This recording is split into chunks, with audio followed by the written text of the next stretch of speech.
Hi అందరికీ నమస్తే. నేను మీ కుషానాయక్. ఈరోజు మారాయిగూడెంలో గుట్టపైన శివాలయం ఉంది.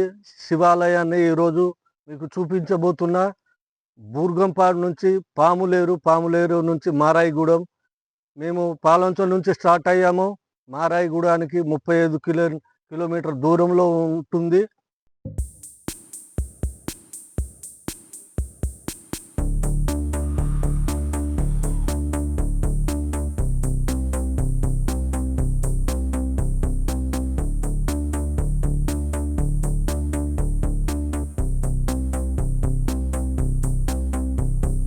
దానికైతే మనం గుళ్ళోకి ఎంటర్ అవుతున్నాం. రండి చూద్దాం.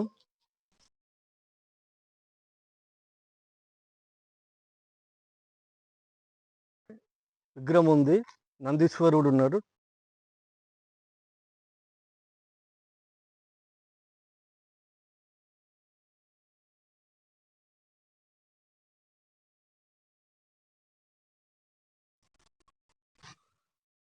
ఇది నందీశ్వరుడు.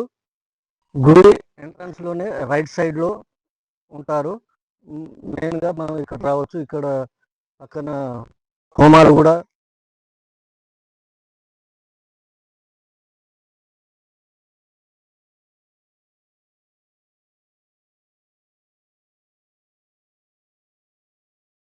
విగ్రహము.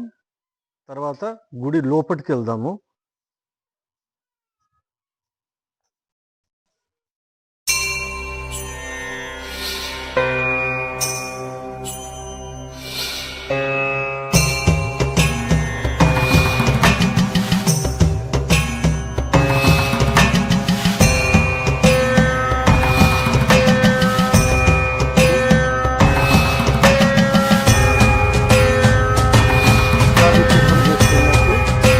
ఎంట్రన్స్ లోనే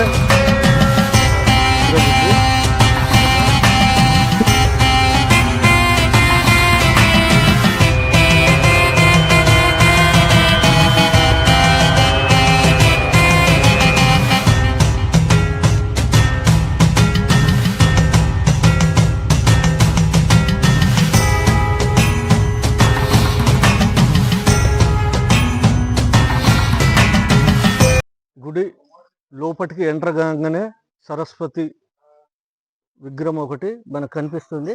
దర్శనం చేసుకున్న తర్వాత లోపలికి ఎంటర్ అవుదాం. రండి. గుడి లోపలికి, గుడి ముందు, గర్భగుడి ముందు నాగదేవతల విగ్రహాలు ఉన్నాయి. పిల్లలు పుట్టని వారికి ఇక్కడ పూజలు చేస్తే పిల్లలు కలుగుతారని భక్తుల విశ్వాసం.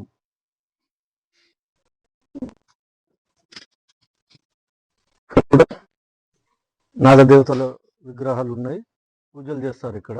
మనం గుడి లోపలికి వెళ్ళే ప్రయత్నం చేద్దాం. రండి చూద్దాం.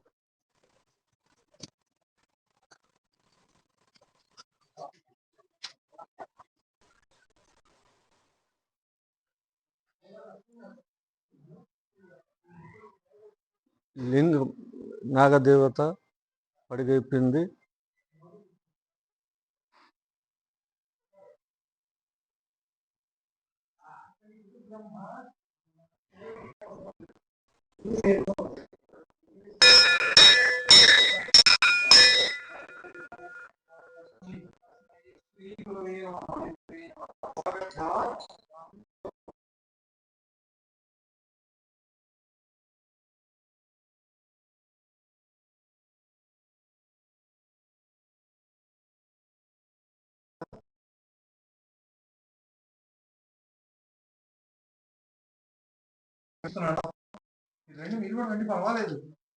ఇక్కడికి వచ్చి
బయటకు వచ్చేసరికి మన కాలభైరవుని స్వామివారి విగ్రహము, తర్వాత పక్కనే రాహు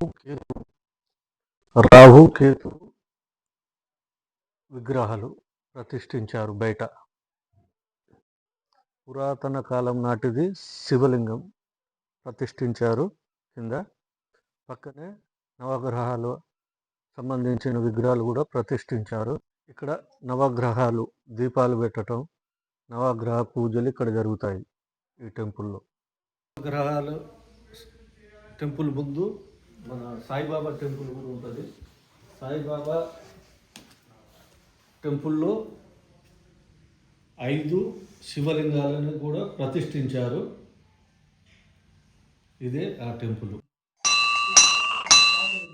స్వామి శరణమయ్యప్ప అయ్యప్ప స్వామి టెంపుల్ కూడా పక్కనే ప్రతిష్ఠించారు స్వామివారు అయ్యప్ప స్వామి.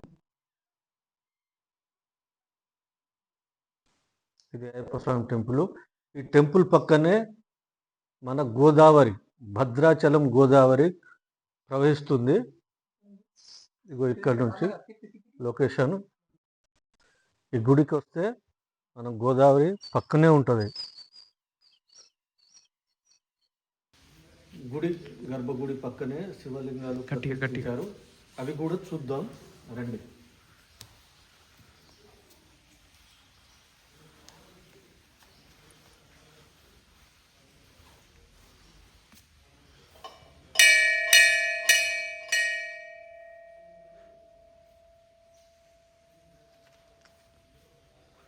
శ్రీశైలం జ్యోతిర్లింగం.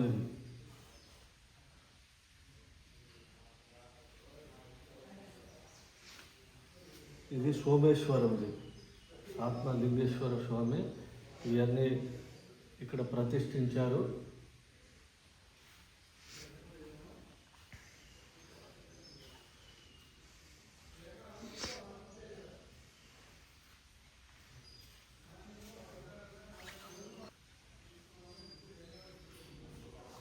ఈ లింగాలు, ఆత్మలింగాలు 12 ఒకే చోట ప్రతిష్ఠించారు. ఇవన్నీ కాశీ రకరకాల దేవాలయాల నుంచి తీసుకొచ్చి ఇక్కడ ప్రతిష్ఠించడం జరిగింది. అన్నీ 12 ఉన్నాయి. ఇప్పుడు చెప్పండి. ఓం శ్రీ గురుభ్యో నమః. గురు బ్రహ్మ గురు విష్ణు గురుదేవో మహేశ్వర గురు సాక్షాత్ పరబ్రహ్మ తస్మై శ్రీ గురువే నమః. ఆంధ్ర మరియు తెలంగాణ భక్త మహాశయులకు శ్రీ పార్వతీ సమేత కేదారేశ్వర స్వామి వారి యొక్క ధనుర్మాస ప్రారంభ ఏకాదశి శుభాకాంక్షలు తెలియజేస్తూ, ఈ దేవాలయాన్ని ఈ పూర్వంలో కొన్ని వేల సంవత్సరాల క్రితం స్వయంభూగా పార్వతీదేవికి అర్ధశరీరాన్ని ప్రసాదించినటువంటి ఈ శివుడు గోదావరి పుట్టుక గౌతమునేంద్రుడి ద్వారా ఈ గోదావరి సృష్టించడం, తద్వారా గౌతమునేంద్రుడు ఈ యొక్క పర్వతగిరికి రావటం, ఈ యొక్క పర్వతాన్ని శంకరగిరి అనేటువంటి నామధేయం కలిగి ఉండటం, ఈ శంకరగిరి పర్వతం మీద గౌతమునేంద్రుడు తపస్సు చేస్తూ ఉన్నటువంటి ఆ సమయంలో కైలాసం నుండి పార్వతీదేవి భర్త నుండి అలిగి ఇక్కడికి రావటం, ఇక్కడికి వచ్చిన తర్వాత పార్వతీదేవి గౌతమునేంద్రుడి ద్వారా ఈ యొక్క స్వామి యొక్క వ్రత విషయాలు తెలుసుకోవటము, భార్యాభర్తల అన్యోన్యతకు ముఖ్యమైనటువంటి వ్రతం ఏదైనా ఉంటే చెప్పవలసిందిగా కోరుతున్నా అని చెప్పి గౌతమునేంద్రుడిని పార్వతీదేవి అడగటం. అప్పుడు పార్వతీదేవికి గౌతమునేంద్రుడు, అమ్మ శ్రీ పార్వతీ సమేత కేదారనామకమైనటువంటి ఉత్తమైన వ్రతం ఉందమ్మా, ఆ వ్రతం నీతో ఆచరింప చేస్తానని చెప్పి గౌతమునేంద్రుడు తన వద్ద ఉన్నటువంటి బిల్వపత్రములతోటి పళ్ళతోటి చక్కగా పార్వతీ అమ్మవారి చేత కేదారేశ్వర సంకల్పాన్ని వ్రతాన్ని చేయించాడు. తద్వారా ఆ వ్రతం చేయుట వలన పార్వతీదేవి చేసిన వ్రత ప్రభావం వలన పరమశివుడు కైలాసం నుండి ఇక్కడికి వచ్చి చతురంగ వాహనాలతోటి పార్వతీదేవికి అర్ధ శరీరాన్ని ప్రసాదించాడు. అందువల్ల ఇక్కడ పార్వతీ సమేత కేదారేశ్వర నామధేయంగా వెలుగొందుతూ ఉంది. కొన్ని వేల సంవత్సరాల క్రితం ఇక్కడ స్వామి గౌతమునేంద్రుడు తపస్సు చేసి పార్వతీదేవికి అర్ధ శరీరాన్ని ప్రసాదించిన స్థలం కనుక ఇది. మరియు శంకరగిరి పర్వతము, అదేవిధంగా ఉత్తరవాహినిగా గోదావరి, గౌతమి గోదావరి ప్రవహించడము, ఈ కొండపైన అనేక విధముల అనేక స్వామివారి యొక్క అనుగ్రహములు, ఈ యొక్క సంతానం లేనటువంటి వారికి సంతానం, వివాహం కానటువంటి వారి వివాహము, మరియు అనేక విధములా కూడా కొంగు బంగారమై ఈ ప్రాంతాల వారన్నింటికీ కూడా ఇది చేస్తున్నారు. స్వామి అనుగ్రహం లభిస్తుంది. ఇదే కాకుండా ఇతర ప్రాంతాల నుంచి కూడా స్వామివారికి దగ్గరికి రావటం, అదే ప్రతినిత్యము కూడా దేవాలయంలో నిత్యారాధనలో ఉండటము, గోదావరి పుష్కరాలకు కూడా గోదావరి పుష్కర ఘాటు ఏర్పాటు చేయటం జరిగింది గత 2014 పుష్కరాల్లో. మళ్ళీ 2027, 26 నుంచి జూన్ 26 నుంచి జూలై 7వ తారీఖు వరకు ప్రారంభమయ్యి జరపబడుతున్నటువంటి గోదావరి పుష్కరాల ఉత్సవాలు కూడా భారీ ఎత్తున చేయాలనేటువంటి సంకల్పంతో ఆంధ్రప్రదేశ్ ప్రభుత్వము నిర్ణయించడం జరిగింది. ఈ యొక్క భక్తులు రావడానికి అనేక సౌకర్యాలు కల్పించడము, మెయిన్ రోడ్ నుంచి సోరాపేట బుర్గంపాడు రోడ్ నుంచి 1 కిలోమీటరు గుట్టపైకి రావడానికి చక్కని సిమెంట్ రోడ్డు ఉండటం వల్ల భక్తులు రావడానికి అన్ని ఏర్పాట్లు చేశారు. ఈ పుష్కరాలకు వచ్చేటువంటి భక్తులకు కూడా చక్కటి భోజనం ఏర్పాటు, తర్వాత అదేవిధంగా ప్రసాదం ఏర్పాటు చేయడానికి కూడా ప్రభుత్వము అన్ని ఏర్పాట్లు చేయడానికి సిద్ధంగా ఉంది. ఏర్పాట్లు కూడా మొదలుపెట్టారు. ఈ ఆలయానికి అనేక సుదూర ప్రాంతాల నుంచి రావడం జరుగుతుంది. ఎందుకంటే ఎక్కడ ఉన్నా కూడా మనకి శివలింగాలు మనం చూస్తూ ఉంటాము. 12 జ్యోతిర్లింగాలు ఎక్కడ చూసినా 12గా లింగ రూపంలోనే కనబడతాయి. కానీ ఇక్కడ శివరాత్రి, మహాశివరాత్రి అర్ధరాత్రి 12 గంటలప్పుడు లింగోద్భవ వేళ వెలిసినటువంటి స్వామిగా లింగంలో నుంచి లింగోద్భవుడుగా మానవాకారంలో ఉంటూ 4 చేతుల్లో, ఒక చేతితో శంఖము, ఒక చేతితో త్రిశూలము, ఒక చేతితో శివలింగాన్ని తాకి, ఒక చేతితోటి అభయాన్ని ఇస్తూ మానవాకారంలో శివుడు లింగోద్భవుడుగా అందరినీ అనుగ్రహించడము ఇక్కడ ప్రత్యేకత.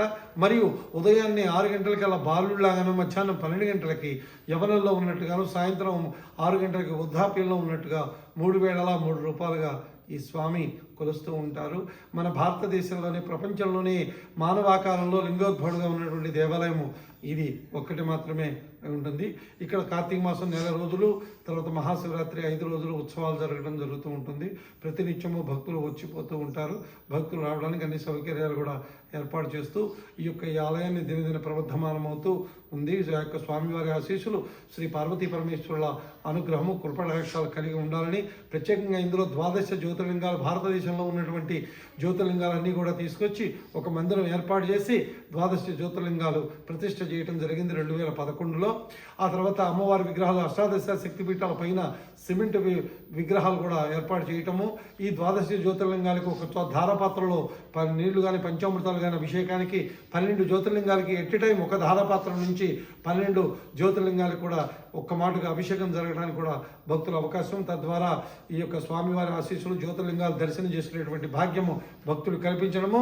అదేవిధంగా ఉపాలయాలు అనేటువంటి కాశీ నుంచి తీసుకొచ్చినటువంటి కాశీ షిరిడి సాయిబాబా వారి మందిరము, అదేవిధంగా కుంభకోణం నుంచి ఏర్పాటు చేసినటువంటి స్వామివారి యొక్క స్వామి అయ్యప్ప ఆలయము, అదేవిధంగా రాహుకేతు దోషాలుంటే ఆ దోష నివారణకి, నాగప్రతిష్టలకి మరియు రాహుకేతు పూజలకి ప్రత్యేకమైనటువంటి మందిరము, అదేవిధంగా కాశీ క్షేత్ర నివాసించ కాలభైరవ దర్శనం అనేటువంటి కాశీ క్షేత్రం కానీ, శివాలయానికి వెళితే ముందు కాలభైరవ దర్శనం కావాలి అంటారు.